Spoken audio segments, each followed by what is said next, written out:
My parents sold my grandfather's lake house for my sister's $150,000 wedding, so I let the wedding finish, then made them lose everything they took. I am Audrey, 34 years old. My grandfather Jack was the one person in my family who seemed to truly see me. While my parents were constantly distracted by Hannah's demands and dramatics, Grandpa Jack would take me fishing, teach me how to fix things, and tell me stories about his own childhood. He was a self-made carpenter who built his lake house with his own two hands in the 1970s, and I spent every summer there from age 5 until I left for college. The lake house sat on 3 acres of waterfront property on Lake Winnipesaukee in New Hampshire. It was not fancy by modern standards, a 3-bedroom rustic cabin with a massive stone fireplace, wooden beams, and windows that opened to a panoramic view of the water. The dock stretched 20 feet into the lake, and I spent countless hours sitting at its edge with my feet dangling in the cool water.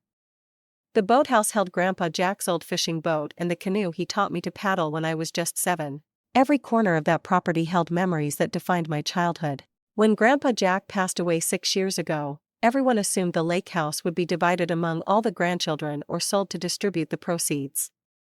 But in his will, he specifically left it to me. I can still remember the moment his attorney read those words: "To my granddaughter Audrey, who appreciates the value of hard work and solitude, I leave my lake house and all its contents in the hope that she will find the same peace there that I did."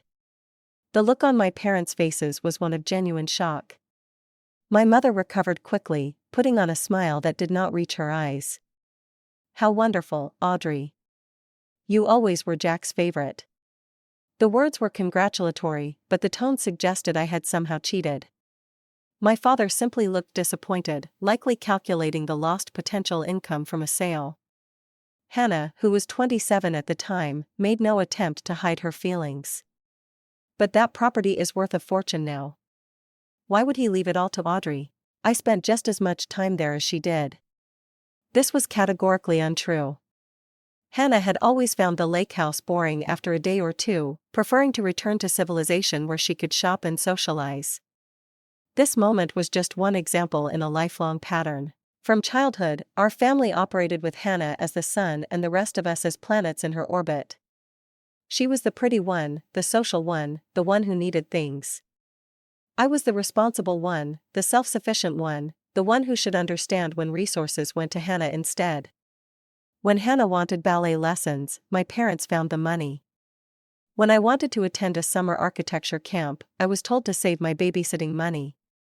When Hannah crashed her first car 3 months after getting her license, my parents replaced it. When I needed textbooks for college, I worked 2 jobs to afford them. Despite this imbalance, I managed to build a successful career as an architect. I put myself through school, secured internships through hard work rather than connections, and now own a small but respected firm specializing in sustainable residential design. My parents acknowledged my success with mild surprise, as though they had not expected me to accomplish anything without their help.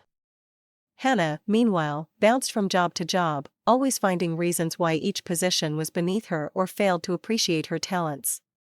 She worked briefly at a boutique, a real estate office, and most recently as a social media coordinator for a local business.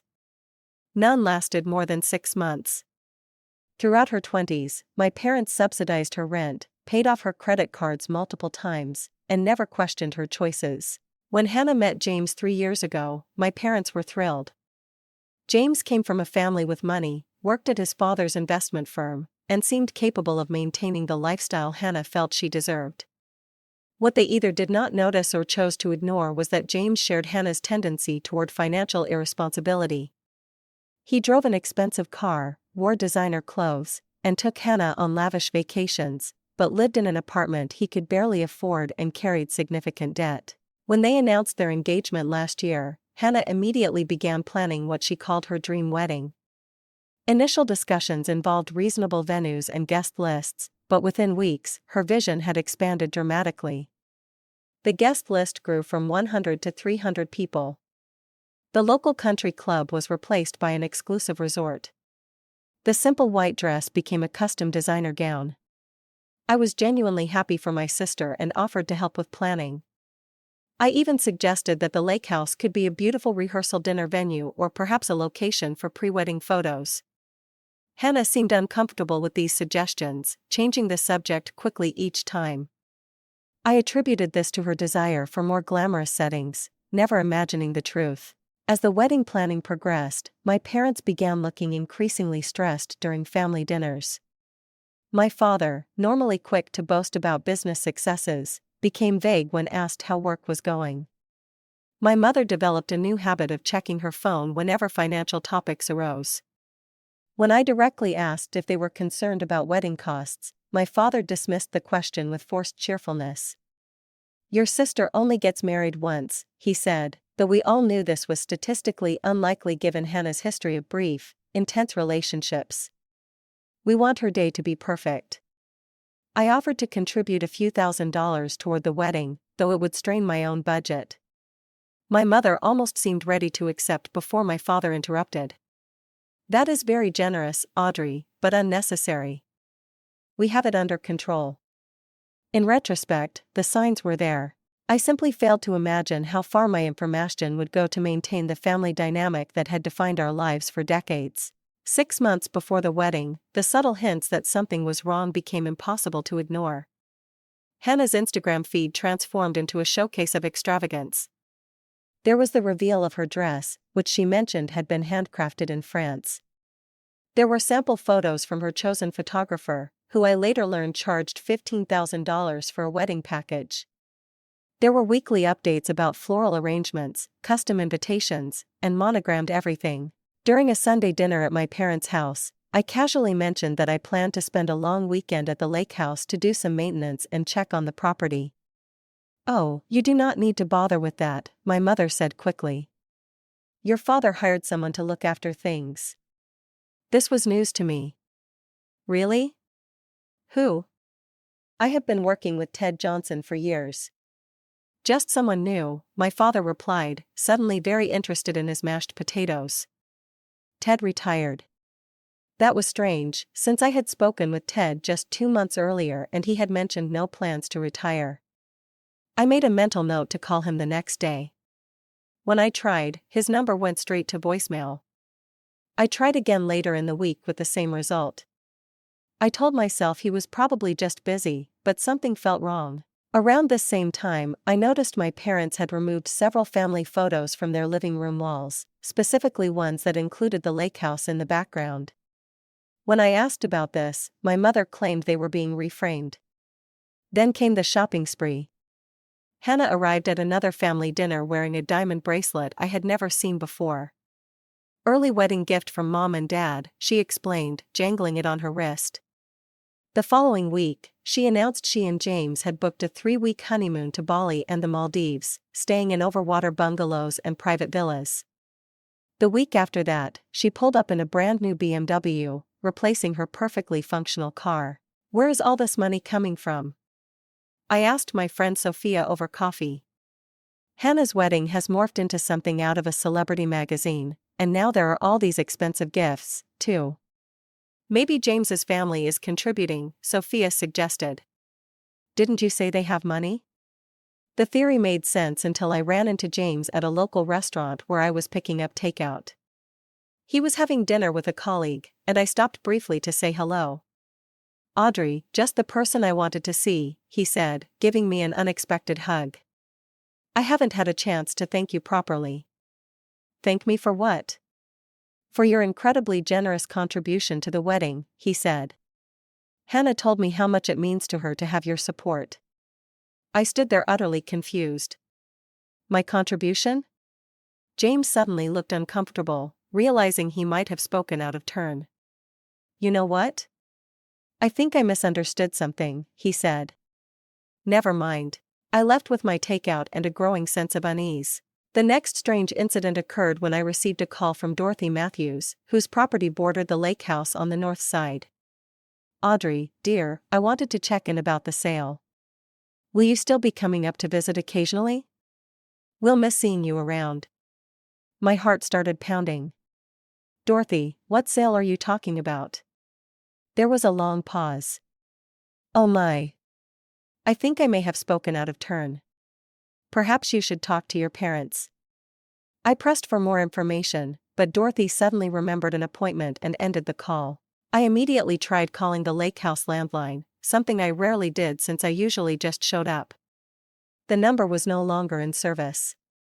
I checked my online banking and noticed something else concerning. There had been 3 failed attempts to access my primary savings account, all using an incorrect password. The attempts had come from an IP address I did not recognize. At this point, I could no longer ignore the mounting evidence. Something was happening with the lake house, and my parents were being deliberately deceptive. I decided to take a day off work and drive up to see the property for myself. The 3-hour drive from Boston to Lake Winnipesaukee gave me plenty of time to consider the possibilities. Perhaps my parents had rented out the lake house to help pay for the wedding, though they had no legal right to do so. Maybe they had borrowed against it somehow, though again they had no authority. The worst-case scenario seemed too awful to contemplate. I tried to reassure myself. My name was on the deed. The property taxes came out of my account automatically. Grandpa Jack's will had been crystal clear. Whatever was happening, I told myself, could be fixed. As I turned onto the familiar gravel road leading to the lake house, I noticed fresh tire tracks that had carved deeper ruts than usual. The old wooden sign reading Whitaker's Rest that had hung at the entrance for decades was gone. Then I saw the moving truck. My first thought, bizarrely, was that someone was delivering furniture. Maybe my parents had decided to surprise me with new pieces for the lake house, though that would be wildly out of character. But as I pulled closer, I saw people carrying things out of the house, not in. A middle-aged couple stood in the driveway directing the movers. The woman was pointing toward the boathouse while the man checked something off on a clipboard. Neither was anyone I recognized. I parked my car and approached them, trying to remain calm.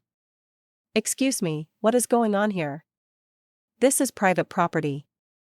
The woman turned to me with a friendly smile. "Oh, hello there. Are you from the neighborhood?" "No, this is my house," I said firmly. "I am Audrey Whitaker. This property belongs to me." The couple exchanged confused glances. The man stepped forward, extending his hand. "I am Robert Peterson, and this is my wife, Linda. There must be some mistake. We purchased this property 3 weeks ago. We closed on it last Friday." My legs nearly gave out beneath me. "That is impossible. I never sold this house. There must be some misunderstanding." Robert looked concerned now. He walked to his car and retrieved a folder of documents, which he handed to me. "Here are all the sale papers. We bought it from Thomas and Elizabeth Whitaker." "Are they relatives of yours?" "My parents. They had sold my house without my knowledge or consent." I flipped through the documents with trembling hands, seeing my parents' signatures on page after page. Then I saw something that made my blood run cold, my signature, or rather a poor imitation of it. "This is not my signature," I said, my voice barely above a whisper. "I did not sign these papers. I never agreed to sell this property." The Petersons looked horrified. "We had no idea," Linda said. "The sale went through a realtor, and everything seemed legitimate. We have already sold our previous home." I handed the papers back, struggling to maintain composure. "I am sorry, but I need to speak with my attorney. This property was left to me by my grandfather. My parents had no right to sell it." I somehow managed to get back to my car before the tears came. I sat there sobbing uncontrollably, staring at the home that had been mine yesterday and now apparently belonged to strangers. Through the windshield, I could see the Petersons having an animated discussion, occasionally glancing my way with concerned expressions. After pulling myself together enough to drive, I headed straight to the county records office. The clerk was sympathetic as I explained the situation and helped me locate the relevant documents. Sure enough, there was a record of the sale dated 3 weeks earlier.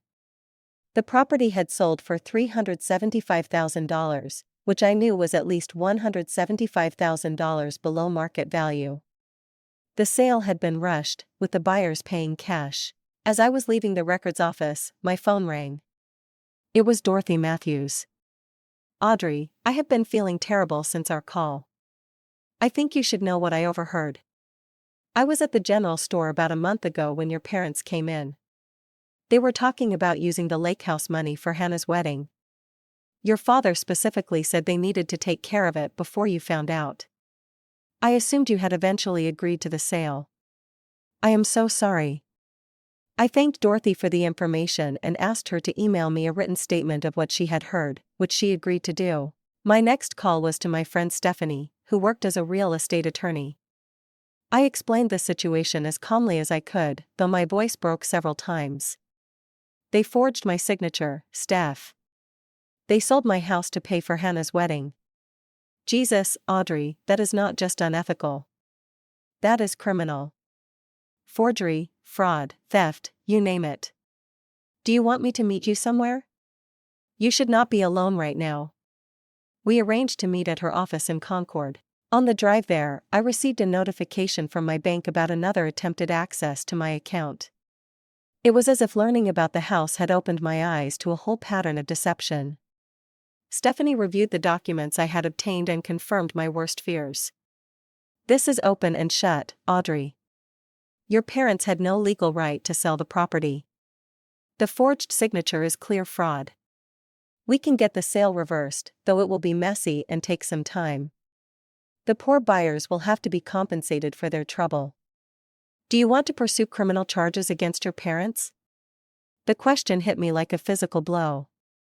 Did I want my own parents arrested? Despite everything, the answer was no. I wanted justice. I wanted my property back. But I did not want to see my parents in handcuffs. I want to handle this carefully, I said finally. Hannah's wedding is in 3 weeks. I do not want to detonate this bomb before then. Stephanie looked skeptical. You are going to let them go through with the wedding using your money after what they did? I had been asking myself the same question. Part of me wanted to burn it all down immediately, to call the police and my parents and Hannah and expose everything. But another part, the strategic part, suggested a different approach. If I confront them now, it will be chaos. The focus will be on saving the wedding, not on what they did. Emotions will be running high, and somehow I will be positioned as the villain for ruining Hannah's special day. If I wait until after, there is nowhere to hide. The deed is done, literally and figuratively. Stephanie nodded slowly. That makes sense. So, what is the plan? We document everything now. We prepare all the legal paperwork. We get statements from Dorothy and anyone else who might have relevant information. We build an airtight case. And then the day after the wedding, we deploy it. Cold, Stephanie said with grudging admiration, but fair. As I drove home that evening, my phone buzzed repeatedly with texts from my mother asking about wedding details and Hannah sending photos of floral arrangements. The cognitive dissonance was staggering. They were carrying on as if nothing had happened, as if they had not just committed a crime against me. I did not respond to any of the messages, unsure I could maintain the facade of normalcy. That night, I barely slept, alternating between rage, grief, and disbelief. By morning, one thing was clear. I would get my lake house back, and my family would never be the same again. The engagement party was scheduled at the Langham, a 5-star hotel in Boston. Hannah had originally planned something more intimate at our parents' country club, but as with everything else, her vision had expanded dramatically. I considered not attending, but that would raise questions I was not ready to answer yet. I arrived 20 minutes late, partly due to anxiety and partly as a small act of rebellion. The hotel's grand ballroom had been transformed with thousands of white orchids, crystal chandeliers, and ice sculptures. A string quartet played in one corner while uniformed staff circulated with champagne and hors d'oeuvres. Hannah spotted me immediately and rushed over, resplendent in a beaded white gown that could easily have passed for a wedding dress itself. Audrey, finally. I was worried you would not make it. Isn't this amazing? Wait until you see the cake. I hugged her stiffly, searching her face for any sign of guilt or complicity. All I saw was her usual self-absorbed excitement. It is certainly elaborate for an engagement party, I managed to say. Hannah waved dismissively. You only get engaged once. Well, to the right person anyway. She giggled as though her 2 previous broken engagements were charming quirks rather than concerning patterns. "Where are Mom and Dad?" I asked, trying to sound casual. "Over by the champagne fountain. They are talking to the wedding planner about adding fireworks to the reception." Can you believe it? Actual fireworks. I made my way across the room, stopping to greet family, friends, and relatives. Everyone was buzzing about the spectacular wedding plans, with several people commenting on how generous my parents were being. Each compliment felt like a knife twist. I finally spotted my parents near an actual flowing fountain of champagne, deep in conversation with a sharp-dressed woman who I assumed was the wedding planner. I approached just close enough to overhear without being noticed. "The fireworks display will add $20,000 to the budget," the planner was saying. "But the photos will be absolutely worth it. Plus, we have had a cancellation at the estate, so we can now offer the premium garden space for the cocktail hour at only an additional $5,000. My father nodded, though I could see tension around his eyes. "Hannah deserves the best. Let us add both." The wedding planner beamed and walked away to make notes, and my mother touched my father's arm. "Are you sure, Tom? We are already so far over budget." "It is fine," he said firmly. "The house money covered the essentials. We can put the extras on the equity line." I felt physically ill. The house money, my house money. Before I could decide whether to confront them immediately, Hannah clinked a spoon against her glass and called for everyone's attention. She and James stood on a small platform at the front of the room. "James and I want to thank everyone for coming tonight to celebrate with us," Hannah began. "And we especially want to thank my amazing parents who are making our dream wedding possible." The crowd applauded as my parents waved modestly. "And a special thank you to my sister Audrey," Hannah continued, finding me in the crowd, "for her incredibly generous wedding gift. We could not have done any of this without you, sis." All eyes turned to me. I froze, unable to respond as the room erupted in applause. James raised his glass in my direction, and my parents both smiled broadly, raising their glasses as well. "Thanks for the wedding present," my father called out to appreciative laughter from the guests. I managed a tight smile and slight nod, then immediately headed for the restroom. I locked myself in a stall and tried to control my breathing, which had become rapid and shallow. They were publicly thanking me for a gift I never gave, for money stolen through fraud and forgery. The audacity was breathtaking. After splashing cold water on my face, I returned to the party, determined to maintain my composure. I needed to continue gathering information, not create a scene. I circulated through the crowd, accepting congratulations for my generosity with noncommittal smiles. My Aunt Patricia cornered me by the dessert table. "Audrey, darling, such sad news about selling the lake house. I know how much it meant to you, but what a wonderful sister you are to make such a sacrifice for Hannah's happiness." I nearly choked on my champagne. "What exactly did you hear about the lake house, Aunt Patricia?" "Just that you decided to sell it to help fund the wedding. Your mother mentioned you were having second thoughts, but she assured me you came around to the idea. She said you realized you were not using it enough to justify keeping it." Each word was another revelation of the narrative my parents had constructed. They were not just thieves. They were actively working to control the story. As I made my way through the party, I saw evidence of the lake house money everywhere. The customized sculpture depicting Hannah and James dancing had cost thousands. The party favors were monogrammed crystal champagne flutes. Even the restrooms had been stocked with designer toiletries and fresh flower arrangements. I finally encountered my parents near the gift table. My mother embraced me warmly as if nothing was wrong.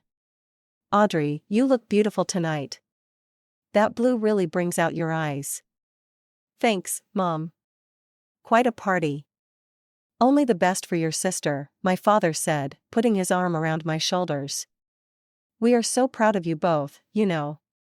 Hannah with her upcoming marriage and you with your successful business." I wondered if he realized the irony.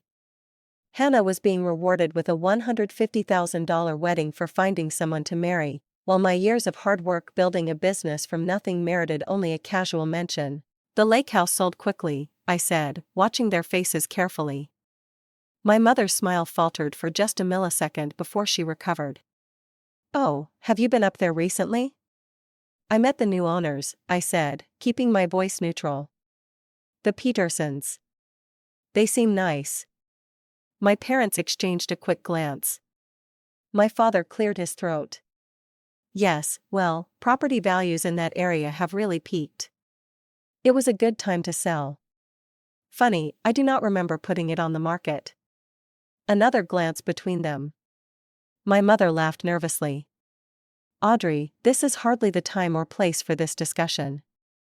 We should focus on celebrating Hannah's engagement."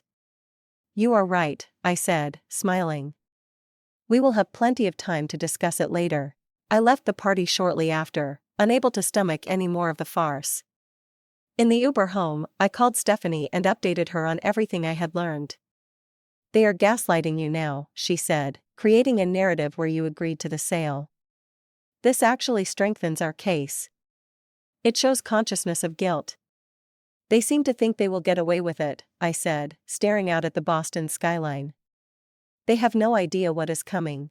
The next morning, I met Stephanie at her office to formalize our strategy. She had already drafted a preliminary legal brief outlining the unauthorized sale and forged documents. "Here's what we know," she said, pulling up a document on her computer. "Your parents sold the property for $375,000 on June 5. The buyers paid cash, likely attracted by the below-market price. Your parents forged your signature on multiple documents, including the deed transfer. They appear to have accessed the funds immediately, as evidenced by the timing of deposits into their account and subsequent withdrawals for wedding expenses." "How did they get away with this?" I asked. "Don't these documents require notarization?" "That is our next avenue to investigate. Either they found a notary willing to overlook the forgery or, more likely, they forged the notary signature as well. We will need to track down whoever supposedly notarized these documents." I rubbed my temples, feeling a headache building. "What about the buyers?" "The Petersons. Where do they stand legally?" "They are innocent purchasers, but unfortunately they do not have clear title. A forged deed cannot transfer ownership no matter how innocent the buyer. The good news for them is they will have recourse against your parents for fraud. The bad news for everyone is this will be messy." We spent the next hour outlining our approach. Stephanie would file for an emergency injunction to prevent any further financial transactions related to the property. She would also prepare documents to report the forgery to the district attorney's office, though we would hold off on filing those until after the wedding. "We should also consult with a criminal attorney," Stephanie suggested. "The DA may want to pursue charges regardless of your wishes once this comes to light." She connected me with Martin Klein, a criminal defense attorney who occasionally worked with her firm. He agreed to meet us for lunch. "This is a clear case of fraud, forgery, and theft," Martin said after hearing the details. "The DA could absolutely pursue charges, and with the evidence you have, conviction would be likely.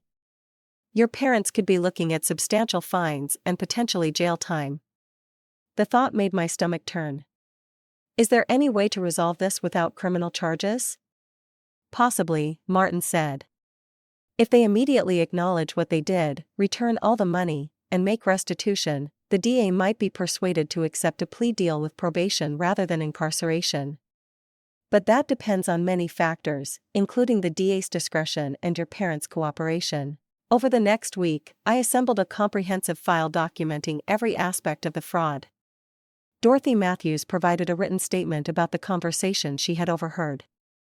I obtained bank records showing the suspicious deposit into my parents' account. Stephanie located the notary whose stamp appeared on the documents, who confirmed she had never notarized those papers and would provide an affidavit stating her stamp had been used fraudulently.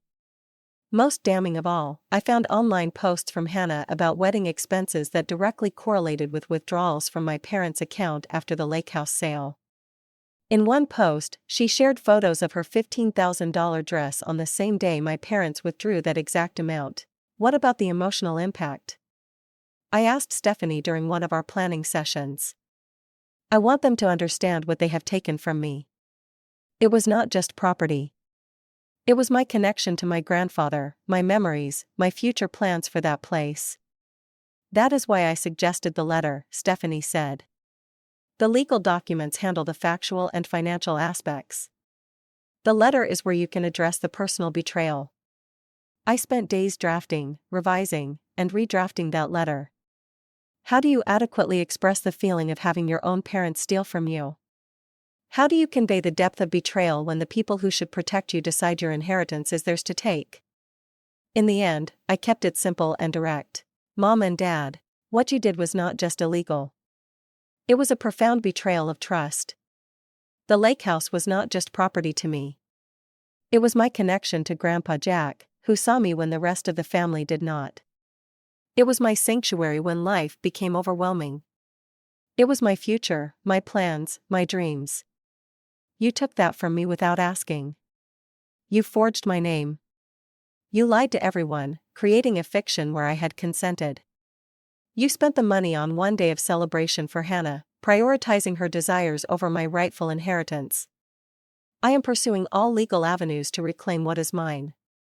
The attached documents outline the serious legal consequences of your actions. This could have been avoided with a simple conversation. Instead, you chose deception and theft. Hannah's wedding will proceed as planned. I will not punish her by disrupting her day, though I have serious questions about her knowledge of and complicity in this scheme. But once the wedding is over, there will be a reckoning. Audrey. As the wedding approached, maintaining the charade became increasingly difficult. Hannah sent daily texts with wedding updates. My mother called repeatedly about my bridesmaid dress fittings and rehearsal dinner details. My father emailed asking if I was planning to give a toast at the reception.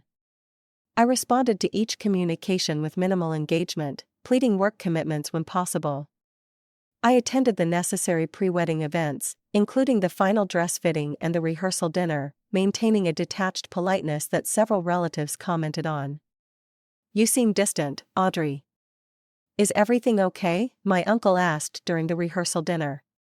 Just busy with work, I replied with a smile I had perfected over the past weeks, and a bit tired from all the wedding excitement. The night before the wedding, I could barely sleep. I reviewed the plan one final time: attend the wedding, maintain composure, allow Hannah her day. Then, the morning after, Stephanie would send the legal package to my parents via courier, and I would forward my letter via email. The reckoning would begin. As I finally drifted off to sleep, I thought of Grandpa Jack and what he would say about all this. I could almost hear his voice: "Stand your ground, Audrey. Some things are worth fighting for." The wedding day arrived with perfect weather, as if even nature was conspiring to give Hannah her ideal day. The ceremony was scheduled for 4 p.m. at St. John's Episcopal Church, with the reception to follow at the Rosewood Estate, one of the most exclusive venues in the region. I arrived at the church early for the bridesmaids' photographs, wearing the pale pink gown Hannah had selected. The photographer positioned us on the church steps, arranging and rearranging us for the perfect composition. Hannah stood in the center, radiant in her custom French gown with its 15-foot train and delicate beadwork that had taken artisans hundreds of hours to complete. Throughout the photo session, I maintained my composure by mentally cataloging the costs: Hannah's dress, $15,000, professional hair and makeup for the bridal party, $3,000, photographer and videographer package, $15,000, flowers for the church, $8,000. Each item represented another piece of my stolen property, another memory of the lake house converted into ephemeral wedding trappings. The ceremony itself was elaborate, with a string quartet, professional opera singer, and custom-written vows. Hannah cried beautifully on cue, her makeup somehow remaining perfect. James looked handsome and polished in his designer tuxedo. My parents beamed from the front row, the proud architects of this perfect day. I performed my bridesmaid duties mechanically, holding Hannah's bouquet during the ring exchange, adjusting her train as needed, smiling for photographs. Inside, I felt nothing but a cold determination to see this through.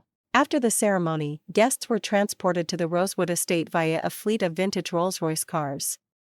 The estate had been transformed with thousands of flowers, twinkling lights, and elegant drapery. Cocktail hour featured a raw bar, caviar station, and champagne fountain identical to the one from the engagement party.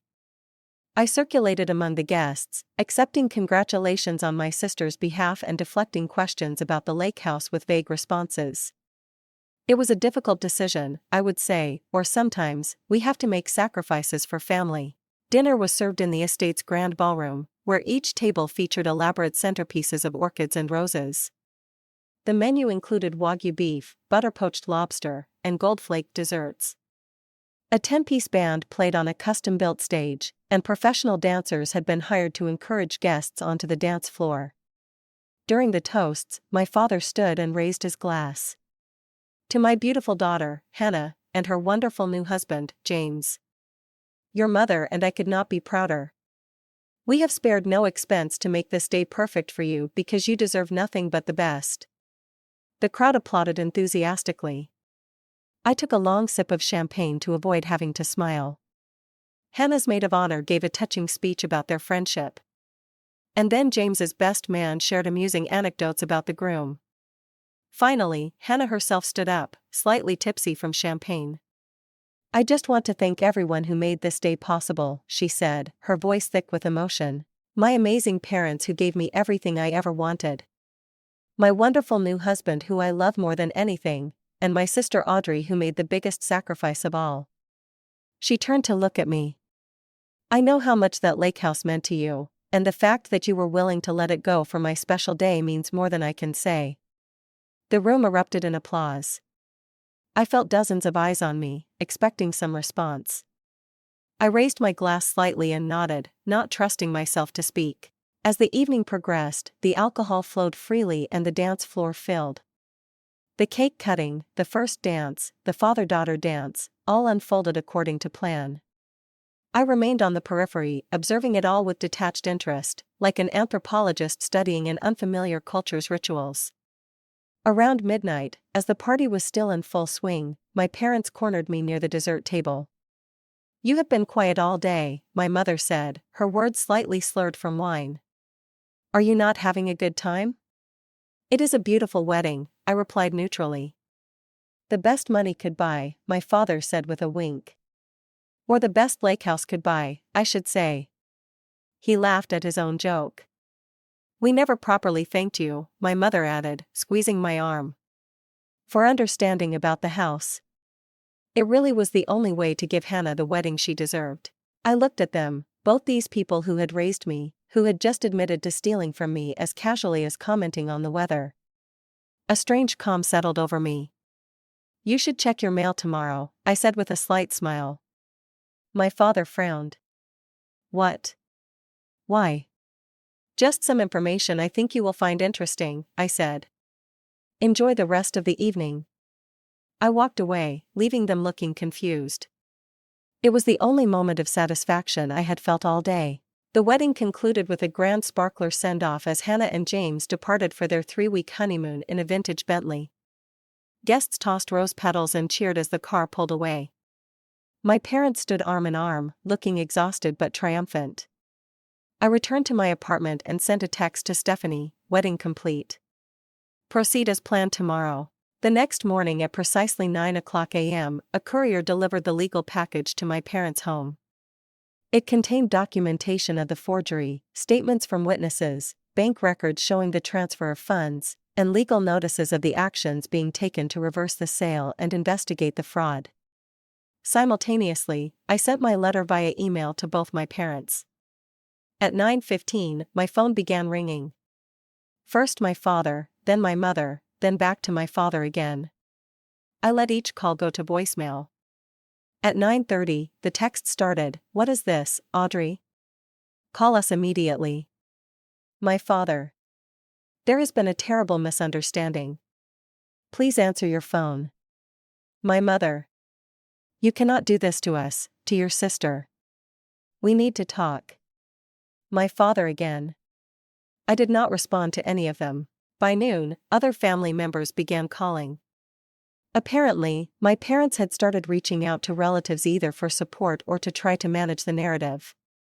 My phone buzzed constantly with messages expressing confusion, shock, and in some cases, outrage on my behalf. At 1 p.m., I received a call from an unknown international number. It was Hannah calling from her honeymoon. What the hell, Audrey? Mom and Dad are completely freaking out. They said you were suing them on the day after my wedding. How could you be so selfish? Did they tell you why I am suing them? I asked calmly. Something about the lake house. They said you changed your mind about helping with the wedding and now you are being vindictive. Hannah, they forged my signature and sold my house without my permission.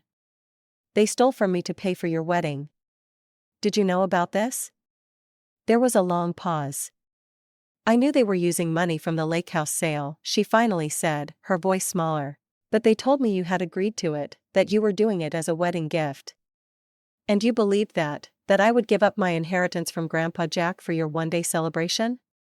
It is not just one day, she protested weakly. It is my marriage, my future with James. Your marriage and future with James have nothing to do with stealing my property, I said. If you knew nothing about the forgery, then my issue is not with you. But if you were complicit in any way, there will be consequences for that, too. Hannah started crying. You are ruining everything. We are going to have to come home early now. James is furious. I am sorry your honeymoon is being interrupted, I said, not feeling sorry at all. But this is a situation of Mom and Dad's making, not mine. After hanging up, I turned off my phone. I needed space from the barrage of family drama. Instead, I called Stephanie from my landline for an update. Your parents contacted my office, she reported. They are asking for a meeting, saying they want to resolve this as a family without legal involvement. Too late for that, I said. What about the Petersons? They are understandably upset. I have explained the situation, and they are cooperating with the process to unwind the sale. They will be seeking damages from your parents for the fraud, but they are not blaming you. By evening, I turned my phone back on to find dozens of missed calls and messages. Most notably, a text from my father, family emergency meeting tomorrow at our house, 2 p.m. Please come. We need to fix this. I consulted with Stephanie and Martin, who both advised me not to meet with my parents alone. We agreed that Stephanie would accompany me as my legal representation. When we arrived at my parents' house the next day, I was surprised to find not just my parents waiting, but also Hannah and James, apparently back early from their honeymoon, my father's brother, Uncle Steve, and my mother's sister, Aunt Patricia. Clearly, my parents had called in reinforcements. My father looked shocked when I walked in with Stephanie. Who is this? We said family only. This is Stephanie Miller, my attorney, I said. She goes wherever I go for discussions about this matter. We do not need lawyers for a family discussion, my mother protested. This stopped being just a family discussion when you committed fraud, I replied. The room fell uncomfortably silent. Hannah sat on the couch looking pale and tired, still in traveling clothes. James stood behind her, his face tight with anger. Uncle Steve and Aunt Patricia exchanged uneasy glances. My father tried a different approach. Audrey, honey, we know you are upset. There was a misunderstanding about the lake house. We thought we had your implicit consent. Implicit consent? I repeated. You forged my signature on legal documents. You sold property that did not belong to you. You took hundreds of thousands of dollars that were not yours to take. Which part of that was a misunderstanding? We were going to pay you back, my mother said weakly. With what money? When was there a plan? Or were you just hoping I would not find out until it was too late? No one answered. I opened my laptop and connected it to their television. Let me show you exactly what happened so there is no more room for misunderstandings. Over the next 30 minutes, I presented the evidence Stephanie and I had compiled, the forged documents with my fake signature, bank records showing the transfer of funds directly correlating with wedding expenses, timeline of events showing the deliberate deception, statement from Dorothy Matthews about the conversation she overheard, proof that the notary's signature and stamp had also been forged. When I finished, the room was deathly quiet. Hannah was openly crying. James looked like he wanted to be anywhere else. My aunt and uncle appeared horrified. Do you have any idea what you have done? I asked my parents. Not just legally, but to our family, to our relationship. You stole from me. You violated my trust in the most fundamental way possible. For what? So Hannah could have gold flakes on her wedding cake. My father finally spoke, his voice subdued. We made a terrible mistake. We got caught up in giving Hannah the wedding she wanted. We told ourselves we would figure out how to make it right with you later. By creating a false narrative where I had agreed? By gaslighting me and lying to the entire family? We panicked, my mother admitted. Once we started down this path, we did not know how to stop. Hannah looked up, her makeup streaked with tears. I did not know they forged your signature, Audrey. I swear they told me you had agreed to help with the wedding by selling the lake house. I thought it was incredibly generous, but not impossible. You have always been the responsible one, the one who makes sacrifices. The last sentence hung in the air, unintentionally revealing the family dynamic that had made this situation possible in the first place. I had always been expected to sacrifice for Hannah. This was just the most extreme version of a pattern established long ago. What happens now? My father asked, looking at Stephanie. That depends partly on Audrey, she replied. The legal process to unwind the fraudulent sale is already underway. The Petersons will need to be compensated for their troubles. There will be financial penalties and legal fees. As for criminal charges, that will be up to the district attorney, though Audrey's wishes will carry significant weight. All eyes turned to me. I want my house back, I said firmly. I want every penny that was taken from me returned, plus interest and damages. I want a public acknowledgement of what you did and an apology to everyone you lied to about this, and I want you both to get counseling to understand why you thought this was acceptable. My parents nodded mutely. As for criminal charges, I continued, I do not want to see you in jail, but that may not be entirely up to me. What you did was a crime, and there may be consequences beyond what I can control. Uncle Steve cleared his throat. I had no idea any of this was happening. Tom, Elizabeth, what were you thinking? This is your daughter, your own child. We always favored Hannah, my mother said quietly. We never meant to, but we did. She needed more, demanded more, and we responded to that. Audrey was always so capable, so self-sufficient. We took her for granted. That is not an excuse for theft, I said. No, it is not, my father agreed. Nothing excuses what we did. We betrayed you, Audrey. We violated your trust, and we are so sorry. Their apology felt both genuine and wholly inadequate. The damage was done. Trust once broken at such a fundamental level could not be easily repaired. We will do whatever it takes to make this right, my mother added. I looked around the room at my family, seeing them with new clarity, the parents who had always prioritized Hannah's wants over my needs, the sister who had benefited from this dynamic her entire life, the extended family who had observed but never intervened. Making this right will take time, I said finally. And things will never be the same between us. That is the real cost of what you did. As Stephanie and I left the house, I felt a strange mix of vindication and sadness. I had stood up for myself, but at what cost? The family I had known was irreparably changed. Yet somehow I also felt lighter, as if a burden I had carried for years had finally been set down. The legal aftermath unfolded over the next 6 months. The sale of the lake house was invalidated, with the court ruling that the forged documents could not transfer legal ownership.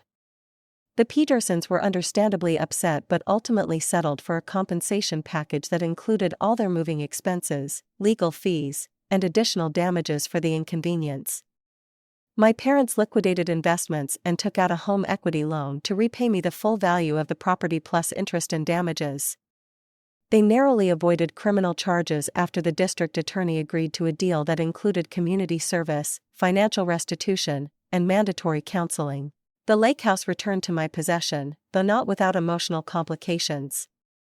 The first time I visited after regaining ownership, I sat on the dock for hours, reconnecting with the property and processing everything that had happened. The space felt different, somehow tainted by the betrayal, yet still fundamentally mine. I spent that summer restoring the lake house, both physically and spiritually. I replaced the locks and installed a security system. I repainted walls, refinished floors, and updated the kitchen that had remained largely unchanged since Grandpa Jack's time. Each improvement felt like reclaiming the space, making it mine again. My relationship with my family entered a new phase. Hannah and I spoke infrequently at first, our conversations awkward and strained. She had returned most of the wedding gifts after learning the truth, though she and James remained married. Their honeymoon had been cut short, and the fairy tale beginning to their marriage had been irreparably tarnished. During one of our rare phone calls, Hannah finally asked the question that had clearly been bothering her. Would you have helped with the wedding if they had asked you directly? Would you have sold the lake house voluntarily? I considered the question carefully. No, I said finally. The lake house was never mine to give away for a wedding. It was Grandpa Jack's legacy, his life's work. He entrusted it to me specifically because he knew I valued it for what it was, not what it could be converted into. I might have contributed some money to your wedding, but the house was never an option. Hannah was quiet for a moment. I think I always knew that, she admitted. Maybe that is why I never questioned their story too deeply. It was easier to believe you had agreed than to face the truth. My parents and I established a careful distance. We spoke monthly, met occasionally for brief meals, but the easy familiarity was gone. They continued with their counseling, gradually coming to terms with the damage they had caused and the patterns that had led to their actions. We always thought we were doing what was best for both of you, my mother said during one difficult conversation. Hannah seemed to need more support, more attention, more resources. You were so capable, so independent. We told ourselves it balanced out somehow. It never balanced, I replied. You took my independence as permission to give everything to Hannah. Being self-sufficient became a punishment. My father nodded slowly. We see that now. We failed you, Audrey, not just with the lake house, but throughout your life. We took your strength for granted instead of nurturing it. These conversations were painful but necessary. They represented the first honest exchanges we had ever had about the family dynamic that had shaped all our lives. 6 months after the wedding, I held a small gathering at the restored lake house. I invited close friends who had supported me through the ordeal, as well as a few extended family members who had reached out with genuine concern. My parents and Hannah were not invited, a boundary that felt necessary for my healing. As we sat around the fire pit that Grandpa Jack had built with his own hands, watching the sunset over the lake, my friend Sophia raised her glass. To Audrey, who taught us all that standing up for yourself is not selfish. It is necessary. The simple toast brought tears to my eyes.